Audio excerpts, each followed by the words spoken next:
میں گزارش کروں گا ممتاز اسکالر ولیلائی افکار کے ماہر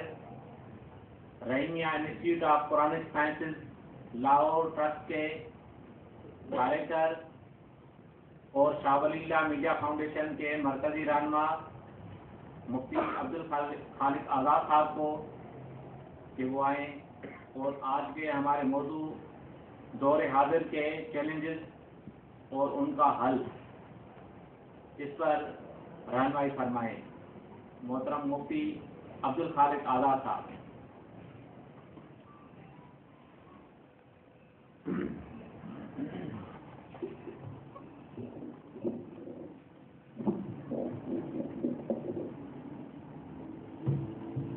نحمده ونصلي على رسوله الكريم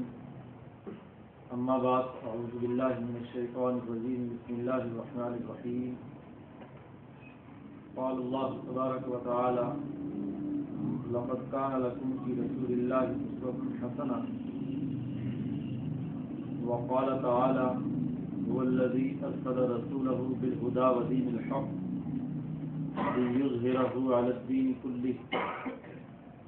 ولو كره المشركون وقال النبي صلى الله عليه وسلم كانت بنو إسرائيل تسوسهم الأنبياء كلما هلك نبي وخلفه نبي آخر ألا لا نبي بعدي فيكونون بعدي خلفاء فيكثرون صدق الله مولانا العظيم وصدق رسوله النبي الكريم۔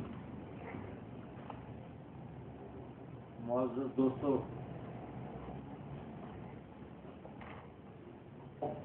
مسلمان معاشروں میں اس حوالے سے بڑے غور و فکر کی ضرورت ہے کہ وہ سوسائٹی کی جدید تشکیل کے حوالے سے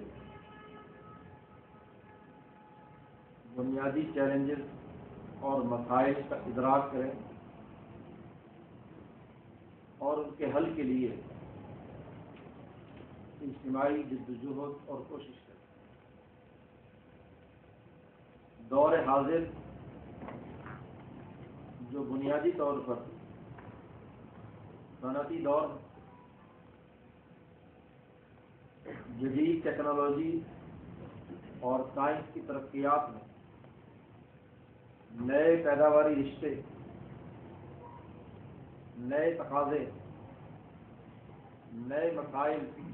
انسانیت کے سامنے رکھے ہیں۔ ان مسائل کے حل کرنے کا ایک طریقہ کار وہ ہے جو یورپین ممالک سرمایہ دارانہ نظام کے زیر انتظام چلنے والے ممالک نے اپنایا ہے۔ جدید صنعتی دور کے مسائل کے حل کرنے کا دوسرا طریقہ وہ ہے جو سوشلسٹ ممالک نے اپنے پیش نظر رکھا ہے۔ سوال یہ ہے کہ جو مسلمان نبی اکرم صلی اللہ علیہ وسلم کی سیرت مقدسہ کو اپنے پیش نظر رکھتے ہیں، کتاب مقدس قرآن حکیم کو آخری اور حتمی کتاب مانتے ہیں، وہ اس جدید دور کے مسائل کو حل کرنے کے لیے کیا بنیادی تصورات، کس حوالے سے سسٹم کی تشکیل کے بنیادی امور پر رہنمائی کرتے ہیں۔ آج انسانیت کے سامنے یہ سوال بہت اہمیت کا حامل ہے۔ ربیع الاول کے مہینے میں نبی اکرم صلی اللہ علیہ وسلم کی سیرت مقدسہ کے حوالے سے بڑی تفصیلی گفتگو کی جاتی ہے، واقعات بیان کیے جاتے ہیں، قصص کا تذکرہ کیا جاتا ہے، آپ صلی اللہ علیہ وسلم کی سیرت کے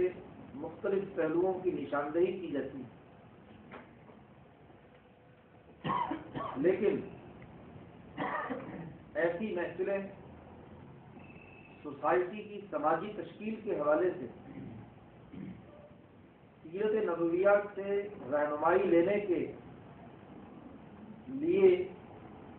جس بنیادی غور و فکر کی ضرورت ہے اس سے خالی ہوتی ہے۔ جدید دور کے مسائل سیرت نبوی کے تناظر میں کیسے حل کیے جائیں، اس سوال کا جواب عام طور پر نہیں دیا جاتا۔ انسانی تاریخ کا مطالعہ کیا جائے تو معاشروں کی ارتقاء میں 3 بنیادی ادوار کردار ادا کرتے ہوئے ہمیں نظر آتے ہیں۔ پہلا دور زراعت سے وابستہ زرعی دور کہلاتا ہے، جس میں انسانوں کے باہمی سماجی تعلقات کی بنیاد زمین اور اس سے یافت ہونے والی پیداوار، اسی کی بنیاد پر معاشی اور اقتصادی نظام وجود میں آتے تھے، اسی کی اساس پر سیاسی نظام بنتے تھے، رویے، اقدار، سماجی نظاموں کی تشکیل کا عمل، عمرانیاتی ڈھانچہ، زراعت اور اس سے وابستہ پیداواری رشتوں کے تناظر میں انسانیت کے سامنے آتی ہے۔ دوسرا دور تجارتی دور ہے کہ جب پیداوار کے باہمی تبادلے ایک دوسرے کے ساتھ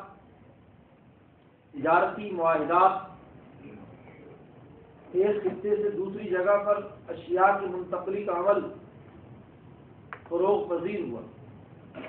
اس دوسرے دور کو تجارتی دور کہا جاتا ہے۔ تجارت کی اساس پر پیدا ہونے والی پیداوار، اس کی تقسیم،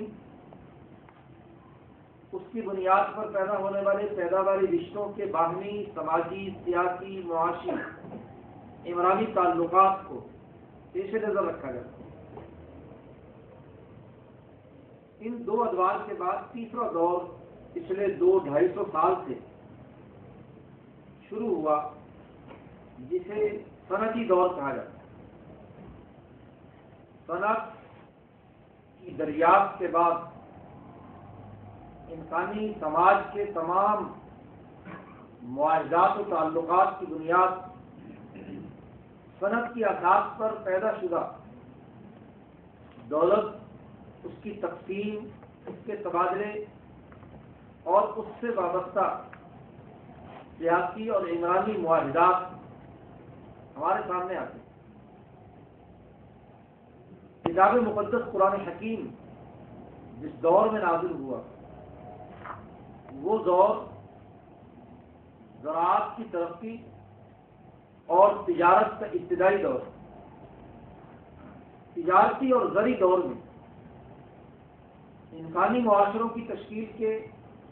بنیادی امور کیسے طے کیے جائیں، نبی اکرم صلی اللہ علیہ وسلم کی عملی سیرت، صحابہ اکرام کی اولو العزم جدوجہد اور کوشش، خلافت راشدہ اور اس کے بعد دین اسلام کے عالمگیر غلبے کا نظام، اس نے اپنے دور کے زرعی اور تجارتی پیداواری رشتوں کو سامنے رکھ کر عالمگیر نظام قائم کی اور انسانیت کو امن، خوشحالی، ترقی اور کامیابی کے بہت سی منازل طے کرائیں۔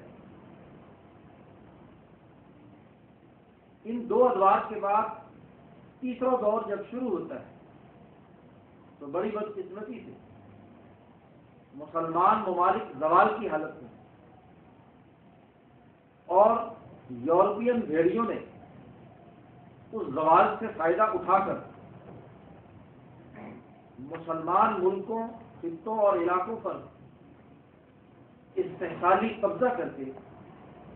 ان کو بنیادی انسانی حقوق سے محروم کر دیا۔ نیا دور جو صنعت سے وابستہ اور اس میں پیداواری رشتوں سے تعلق رکھتا تھا، اس کے حل کرنے کے لیے جن بنیادی سوالات کو سامنے رکھ کر